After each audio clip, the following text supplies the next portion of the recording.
جاءتكم بينة من ربكم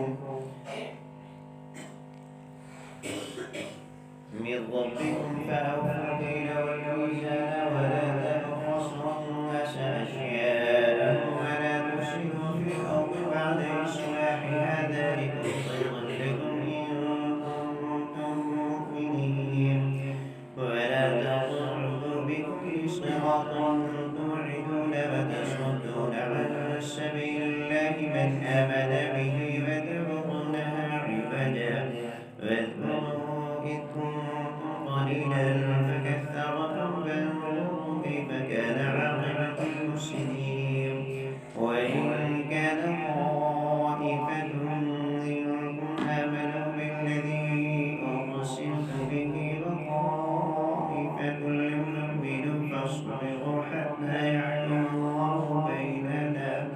وهو خير الحاكمين. قال الملأ الذين استكبروا من قومه لنخرجنك يا شعيب والذين آمنوا معك من قريتنا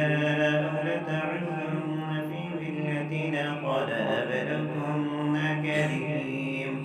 قد افترينا على الله كذبا إن عدنا في ملتكم بعد إذ نجانا الله منها وما يكون لنا أن نعود فيها إلا أن يشاء الله ربنا وسع ربنا كل شيء علما على الله توكلنا ربنا افتح بيننا وبين قومنا بالحق وأنت خير الفاتحين. وقال الملأ الذين كفروا من قومه لئن اتبعتم شعيبا إنكم إذا لخاسرون فأخذتهم الرجفة فأصبحوا في دارهم جاثمين. الذين كذبوا شعيبا كأن لم يغنوا فيها الذين كذبوا شعيبا كانوا هم الخاسرين فتولى عنهم وقال يا قوم لقد أبلغتكم رسالات ربي فنصحت لكم فكيف أسى على قوم كافرين. وما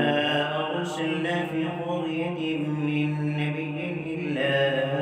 أخذنا أهلها بالبأساء والضراء لعلهم يضرعون ثم بدلنا مكان السيئة الحسنة حتى عفا فقالوا قد مس آباءنا الضراء والسراء فأخذناهم بغتة وهم لا يشعرون. ولو أن أهل القرى آمنوا واتقوا لفتحنا عليهم بركات من السماء والأرض ولكن كذبوا فأخذناهم بما كانوا يكسبون. أفأمن أهل القرى أن يأتيهم بأسنا بياتا وهم نائمون أوأمن أهل القرى أن يأتيهم بأسنا وحولهم يلعبون أفأمنوا مكر الله فلا يأمن مكر الله إلا القوم الخاسرون. أولم يهد للذين يرثون الأرض من بعد أهلها أن لو نشاء أصبناهم بذنوبهم فنطبع على قلوبهم فهم لا يسمعون. تلك القرى نقص عليك من أنبائها ولقد جاءتهم رسلهم بالبينات فما كانوا ليؤمنوا بما كذبوا من الله كذلك يطبع الله على قلوب الكافرين. وما وجدنا لأكثرهم من عهد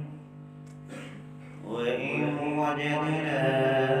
أكثرهم لفاسقين ثم بعثنا من بعدهم موسى بآياتنا إلى فرعون وملئه فظلموا بها فانظر كيف كان عاقبة المفسدين.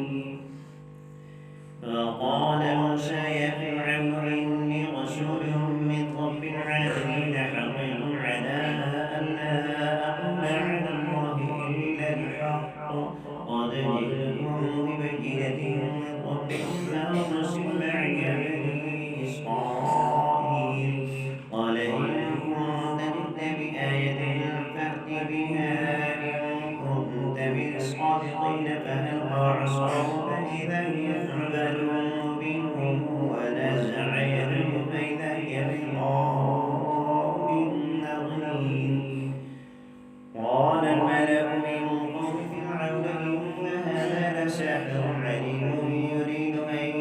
لنخرجكم من أرضكم فماذا تأمرون قالوا أرجه وأخاه وأرسل في المدائن حاشرين يأتوك بكل ساحر عليم فجاء السحرة فرعون قالوا إن لنا لأجرا إن كنا نحن الغالبين قال نعم فإنكم لمن المقربين قالوا يا موسى إما أن تلقي وإما أن نكون نحن الملقين قال ألقوا فلما ألقوا سحروا أعين الناس فاسترهبوا وجاءوا بسحر عظيم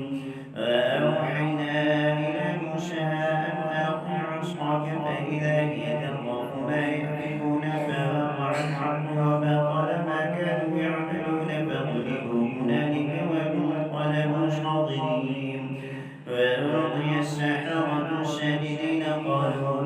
آمنا برب العالمين رب موسى وهارون قال فرعون آمنتم به قالوا لأن لكم إن هذا لمكر مكرتموه في المدينة لتخرجوا منها أهلها فسوف تعلمون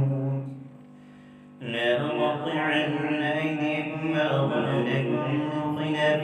ثم لأصلبنكم أجمعين قالوا إنا إلى ربنا منقلبون وما تنقم منا إلا أن آمنا بآيات ربنا لما جاءتنا ربنا أفرغ علينا صبرا وتوفنا مسلمين وقال الملأ من قوم فرعون أتذر موسى وقومه ليفسدوا في الأرض ويذرك وآلهتك قال سنقتل أبناءهم ونستحيي نساءهم فإنا فوقهم قاهرون قال موسى لقومه استعينوا بالله واصبروا إن الأرض لله يورثها من يشاء من عباده والعاقبة للمتقين قالوا أوذينا من قبل أن تأتينا ومن بعد ما جئتنا قال عسى ربكم أن يهلك عدوكم ويستخلفكم في الأرض فينظر كيف تعملون ولقد أخذنا آل فرعون بالسنين ونقص من الثمرات لعلهم يذكرون فإذا جاءتهم الحسنة قالوا لنا هذه وإن تصبهم سيئة يطيروا بموسى ومن معه ألا إنما طائرهم عند الله ولكن أكثرهم لا يعلمون فقالوا مهما تأتنا به من آية لتسحرنا بها فما نحن لك بمؤمنين فأرسلنا عليهم الطوفان والجرد والقمل والضفادع والدم آيات مفصلات فاستكبروا وكانوا قوما مجرمين ولما وقع عليهم الرجس قالوا يا موسى ادع لنا ربك بما عهد عندك لئن كشفت عنا الرجس لنؤمنن لك ولنرسلن معك بني إسرائيل فلما كشفنا عنهم الرجس إلى أجل بالغ إذا هم ينكثون فانتقمنا منهم فأغرقناهم باليم بأنهم كذبوا بآياتنا وكانوا عنها غافلين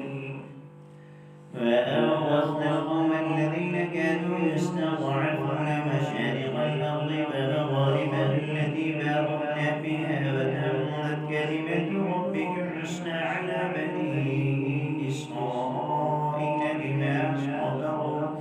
فدمرنا ما كان يصنع فرعون وقومه وما كانوا يعرشون فجاوزنا ببني إسرائيل البحر فأتوا على قوم يعكفون على أصنام لهم قالوا يا موسى اجعل لنا إلها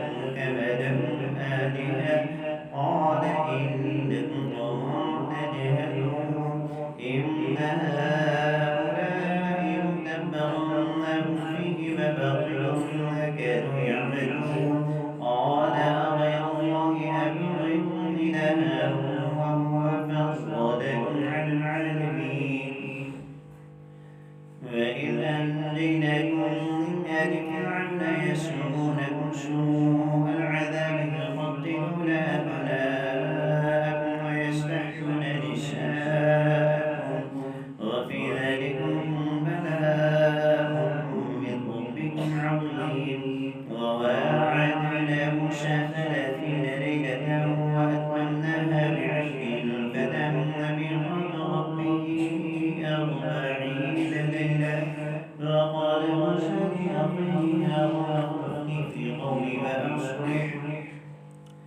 وأصلح ولا تتبع سبيل المفسدين فلما جاء موسى لميقاتنا وكلمه ربه قال رب أرني أنظر إليك قال لن تراني ولكن انظر إلى الجبل فإن استقر مكانه فسوف تراني فلما تجلى ربه للجبل جعله دكا وخر موسى صعقا فلما أفاق قال سبحانك تبت إليك وأنا أولى المؤمنين قال يا موسى إني اصطفيتك على الناس برسالتي وبكلامي فخذ ما آتيتك فكن من الشاكرين فكتبنا له في الألواح من كل شيء موعظة وتفصيلا لكل شيء فخذها بقوة وأمر قومك يأخذوا بأسفلها سنريكم دار الفاسقين سأصرف عن آياتي الذين يتكبرون في الأرض بغير الحق وإن يروا كل آية لا يؤمنوا بها وإن يروا سبيل الرشد لا يتخذوه سبيلا وإن يروا سبيل الغي يتخذوه سبيلا ذلك بأنهم كذبوا بآياتنا وكانوا عنها غافلين والذين كذبوا بآياتنا بلقاء الآخرة حبطت أعمالهم هل يجزون إلا ما كانوا يعملون واتخذ موسى من بعده من حليهم عجلا جسدا له خوار ألم يروا أنه لا يكلمهم ولا يهديهم سبيلا اتخذوه وكانوا ظالمين ولما سقط في أيديهم برأوا أنهم قد ضلوا قالوا لئن لم يرحمنا ربنا ويغفر لنا لنكونن من الخاسرين فلما رجع موسى إلى قومه غضبان آسفا قال بئس ما خلفتموني من بعدي أعجلتم أمر ربكم فألقى الألواح وأخذ برأس أخيه يجره إليه قال ابن إن القوم استضعفوني وكانوا يقتلونني فلا تشرك بي الأعداء ولا تجعلني مع القوم الظالمين قال رب اغفر لي ولأخي وأدخلنا في رحمتك وأنت أرحم الراحمين إن الذين اتخذوا العجل سينالهم غضب من ربهم وذلة في الحياة الدنيا وكذلك نجزي المفترين والذين عملوا السيئات ثم تابوا من بعدها فآمنوا إن ربك من بعدها لغفور رحيم فلما سكت عن موسى الغضب أخذ الألواح وفي نسختها هدى ورحمة للذين هم لربهم يرهبون فاختار موسى قومه 70 رجلا لميقاتنا فلما أخذتهم الرجفة قال رب لو شئت أهلكتهم من قبل وإياي أتهلكنا بما فعل السفهاء منا إن هي إلا فتنتك تضل بها من تشاء وتهدي من تشاء أنت ولينا